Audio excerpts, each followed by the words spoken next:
Hi అండి, నమస్తే. నేను మీ Kamakshi. Welcome back to Kamakshi channel. ఈరోజు మన ఛానల్లో టేస్టీ అండ్ హెల్తీ బ్రేక్ఫాస్ట్ని ప్రిపేర్ చేసుకోబోతున్నామండి. ఈరోజు మనం అటుకులతో ఉప్మాని ప్రిపేర్ చేసుకోబోతున్నాము.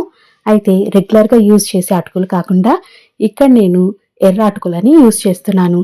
ఎంతో హెల్త్ బెనిఫిట్స్ ఉన్న ఈ ఎర్ర అటుకులతో ఈరోజైతే మనం బ్రేక్ఫాస్ట్ని ప్రిపేర్ చేసుకోబోతున్నాము. డైట్ చేసే వాళ్ళకి ఇది బెస్ట్ రెసిపీ అని చెప్పచ్చు. వెజిటేబుల్స్ అన్నీ మిక్స్ చేసుకొని దీంతో ఏ రెసిపీ ప్రిపేర్ చేసుకున్నా చాలా టేస్టీగా ఉంటుంది. పిల్లలైతే దీన్ని ఇష్టంగా తినేస్తారు. మనం రెసిపీలోకి వెళ్ళబోయే ముందు దీని గురించి హెల్త్ బెనిఫిట్స్ ఏంటో తెలుసుకుందాం. ఇది యూస్ చేయడం వల్ల డైజెషన్ బాగా ఇంప్రూవ్ అవుతుంది. అంతేకాకుండా వెయిట్ లాస్కి ఇది బాగా హెల్ప్ఫుల్ అవుతుంది. నెక్స్ట్, బ్లడ్ షుగర్ లెవెల్స్ని కంట్రోల్లో పెడుతుంది. అంతేకాకుండా బోన్స్ అండ్ టీత్ని స్ట్రెంగ్త్గా ఉండేటట్టుగా చేస్తుంది. అంతేకాకుండా స్కిన్కి ఇది బాగా బెనిఫిట్స్ ఇస్తుంది. రెడ్ పోహా యొక్క బెనిఫిట్స్ని చూసారు కదా. ఇప్పుడు మనం రెసిపీలోకి వెళ్ళిపోదాం. ముందుగా ఒక మిక్సింగ్ బౌల్ తీసుకొని ఇందులోకి 1 కప్పు రెడ్ పోహాని యాడ్ చేసుకోవాలి. ఇక్కడ నేను 4 మెంబర్స్కి ప్రిపేర్ చేస్తున్నాను కాబట్టి దానికి తగ్గట్టుగా ఇక్కడ నేను క్వాంటిటీ అనేది తీసుకున్నాను. నేను ఇక్కడ ఆర్గానిక్ పోహా తీసుకుంటున్నానండి. కాబట్టి నేను ఒక్కసారి వాష్ చేసేసి దీన్ని పక్కన ఉంచుకుంటున్నాను. అసలు వాష్ చేయకపోయినా కూడా పర్లేదు, కాకపోతే దీని మీద ఏమైనా డస్ట్ ఉంటుందన్న ఉద్దేశంతో ఒకసారి అయితే వాష్ చేశాను. తర్వాత లిమిటెడ్గా వాటర్ని పోసుకొని ఒక 5 మినిట్స్ దీన్ని నానబెట్టుకోవాలి. ఎక్కువగా పోయకండి, లిమిటెడ్గా పోసినా సరిపోతుంది. ఇప్పుడు మనము స్టవ్ పైన ప్యాన్ పెట్టుకొని ఆయిల్ యాడ్ చేసుకుందాము. ఆయిల్ యాడ్ చేసుకొని ముందుగా ఇందులోకి ఆవాలు, మినపగుండ్లు, పచ్చిశనగపప్పు, కొంచెం జీలకర్ర ఇవి వేసి పోపు బాగా వేగేటట్టుగా వేయించుకోవాలి. తర్వాత ఇక్కడ నేను ఒక క్యారెట్ని ఈ విధంగా కట్ చేసి ఉంచుకున్నాను.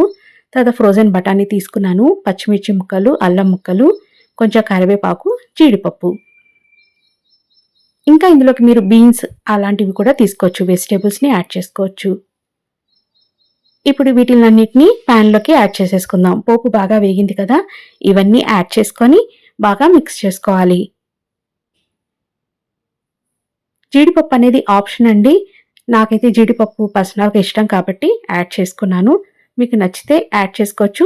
దీని ప్లేస్లో మీరు కావాలంటే పల్లీలను కూడా యాడ్ చేసుకోవచ్చు. ఇవి వేసి కాస్త వేగిన తర్వాత ఇప్పుడు రుచికి సరిపడా సాల్ట్ని ఇందులోకి యాడ్ చేసుకోవాలి. సాల్ట్ యాడ్ చేసుకొని ఒకసారి బాగా మిక్స్ చేసుకోవాలి. ఇలా నూనెలోకి కాసేపు వీటిల్ని వేయించుకోవాలి. ఇప్పుడు మనం నానబెట్టిన పోహాని నీళ్లతో సహా ఇందులోకి యాడ్ చేసుకోవాలి. ఇలా యాడ్ చేసుకొని ఒకసారి బాగా మిక్స్ చేసేసుకోవాలి.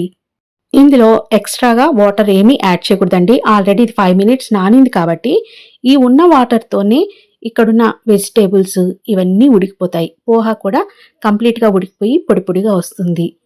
ఇప్పుడు మూత పెట్టి ఒక 10 నిమిషాల పాటు ఉప్మాని ఉడికించినట్టుగా ఉడికించాలి. ఈ నీళ్లు బాగా ఇంకిపోయిన తర్వాత ప్యాన్ మూత అనేది తీయాలి. 10 మినిట్స్ అయిందండి. లో ఫ్లేమ్ పెట్టేసుకొని ఒకసారి ఓపెన్ చేస్తున్నాను.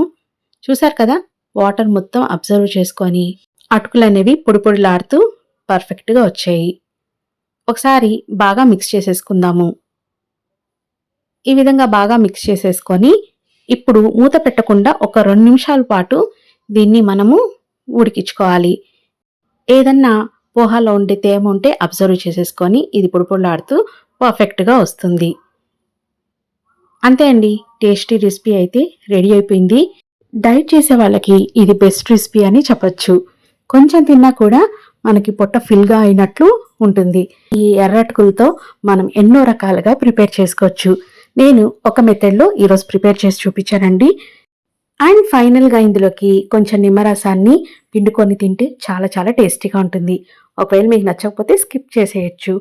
అంతే అండి, ఎంతో హెల్త్ బెనిఫిట్స్ ఉన్న ఈ రెసిపీని మీరు కూడా తప్పకుండా ట్రై చేయండి. పిల్లలు కూడా తినచ్చు. చాలా చాలా బాగుంటుంది, ఇష్టంగా కూడా తింటారు. మీకు ఈ రెసిపీ నచ్చినట్టయితే తప్పకుండా లైక్ చేసి షేర్ చేయండి. నెక్స్ట్ మరిన్ని మంచి మంచి వీడియోస్తో రెసిపీస్తో మీ ముందుకు వస్తానండి. అంతవరకు బాయ్ అండి, టేక్ కేర్.